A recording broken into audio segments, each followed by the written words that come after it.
Hello, everybody. Glenn Marvin here, touchpointgroup.com. Welcome back to another insight session where we are looking at the US Nationals segment around banking app performance for the month of August. And we're going to feature Chase this month, and we're going to look at some of the functionality issues and how using customer feedback data can help with early detection and flatten out the curve to ensure consistency in that user experience. Welcome, Tony Patrick. So good to have you on board as usual. And let's just rip into it. We've only got a few minutes, so let's make the most of it. Brilliant. Thank you, Glenn. And welcome back to our regular listeners to this series, and also any new people here. So we'll take you through today looking at US Nationals. And that covers off Citibank, Bank of America, Wells Fargo, and Chase. And as Glenn mentioned, we'll look at Chase today and see what's causing the inconsistencies in the data there. Let's jump straight in and have a look at what's going on. So one of our first views that we actually look at is what is the engaged customer score and how is that moving? Now, for those new to this series, is the engaged customer score essentially covers people who have given both a score and a comment. Now, the reason that's important is that allows us to see real movements in this data. In general, what banks might see in their data is it's fairly flat. They don't see much movement because we're involving every single customer type, whether they're given a score or otherwise. What we tend to see is we get very sensitive as to what's going on. And one of the things we'll cover off today is that movement we can see there for Chase in yellow. And I'll just highlight that in here. One of the things we're seeing with Chase is that every second and third month, it just tends to drop away from a score of around 4 down to around 3.2. So it drops away consistently across the year.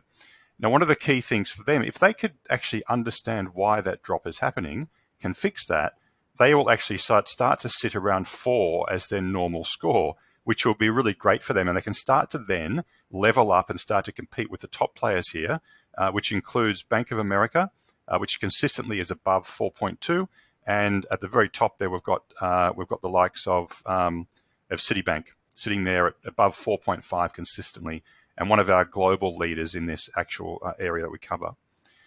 So obviously we can see here that Chase has actually picked up in the past month, but what I want to focus on now is that drop between May into June and July. So why has that happened, and why is that so consistent for Chase? Let's have a look. So first of all, this view here, which is our surf analysis, which covers off these topics around security and authentication, usability, reliability, and functionality. So that's the complete surf analysis. And because these are all negative topics, the higher frequency is worse. So you don't want to have a high frequency on these things. And in general, the best players, they average in total under 20% for all of these added together. And you can see here that that with Chase, even in its best period in May, it's getting around 30 to 40% in total across all these here. But one of the key things we'll look at is that difference between, and you can see up here between May and that June-July drop we saw up front. And one of the key things we can see is there's actually increase in all of these areas.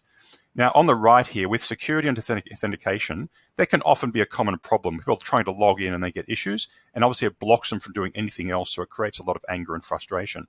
But it has doubled to some extent, but it's not a major thing. It's only sort of a 3% sort of movement in raw percentage terms. What we can see, though, is functionality has gone from about 1 in 10 people to a lot more. So 17% of customers are talking about some sort of functionality problem as compared to 10% in that previous period. One of the things we can look at in here is also what's the impact on my score from these things. So that's really interesting. So what I can do, I can flick this across here to what we call contribution. So how much did that influence my score? So the area of this pain point around functionality, in May, it had an impact of minus 0.14. So these are all negative topics. So they are going to drag your score back to some extent. But the impact on the overall rating score out of 5 is minus 0.14. Now, though, in this June-July period, it's 0.3. So that difference there, that's a reasonable indication of of where this 0.5 gap between these two periods is. And we can see here it's sort of getting around 0.15 of that 0.5 gap. So this is part of that problem sitting inside here. So let's also step forward and have a look at a bit more detail. So underneath all of those topics around functionality, we have actual topics inside there, some subtopics. Now, there's a few here, for example, poor app money transfer feature, poor app payments, poor app check feature, for example. So lots of things going inside there. But we can see there the biggest one is this poor app money transfer feature. So one of the key functionalities of obviously a bank app is actually transferring money and also making payments, for example. So that's actually doubled. It's gone from about 1% to around 2%. And you might think, well, that's pretty low. It's gone from 1 to 2. But that doubling, that's a fair few people have got that problem now. And of course, the data inside here is only a representation of what the total market of Chase customers are experiencing. So obviously, it's a fairly reasonable number of people. If you think of 2% of the base of Chase customers, that's a lot of people. So let's jump in here and have a look, though, at what's happening in this June-July period for Chase. So one thing here which I'll come back to, which is scheduling a payment. But what I can see here, there's a few things with making payments. And actually, one of the things that's popping up a fair bit, I'll just focus on it actually, because it's this Zelle payment area. And that seems to be a problem.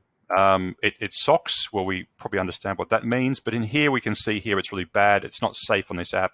I sent money twice through Zelle, and I can't find either transfer. So that customer's actually thought they made the transfer, and it hasn't actually come through in the system. Chase needs to discontinue Zelle. So that is a really big pain point for customers, and it's actually like doubled in problems in that past month. So that's a problem, of course, across the board.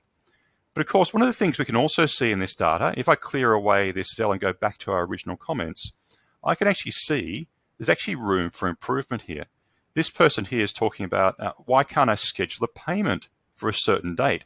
That seems like a reasonably basic functionality, but this customer either doesn't see that feature inside Chase, or it doesn't exist. And even down further here, we can see another one. I can't schedule a payment for a future date.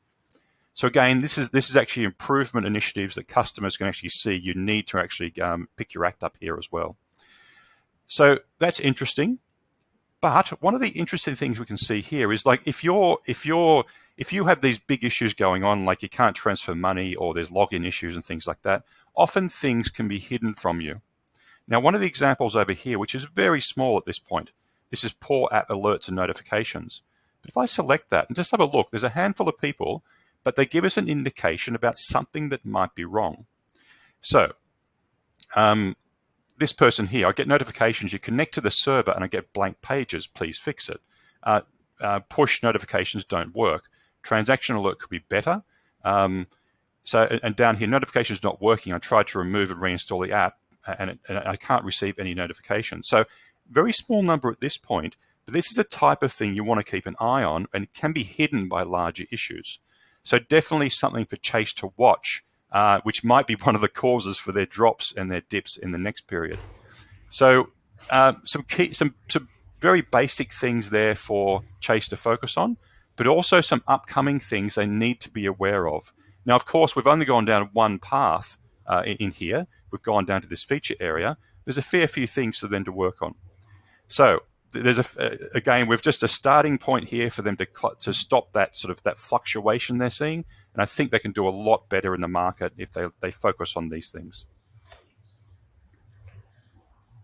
Yet again, some really, really simple but powerful insights there, Tony, and absolutely with you 100% around managing those fluctuations. So thanks again for looking at that. That was US Nationals looking at Chase. And if you'd like us to look at your bank and your app, feel free to reach out. We're more than happy to have a chat. Thanks, folks. We'll see you next month.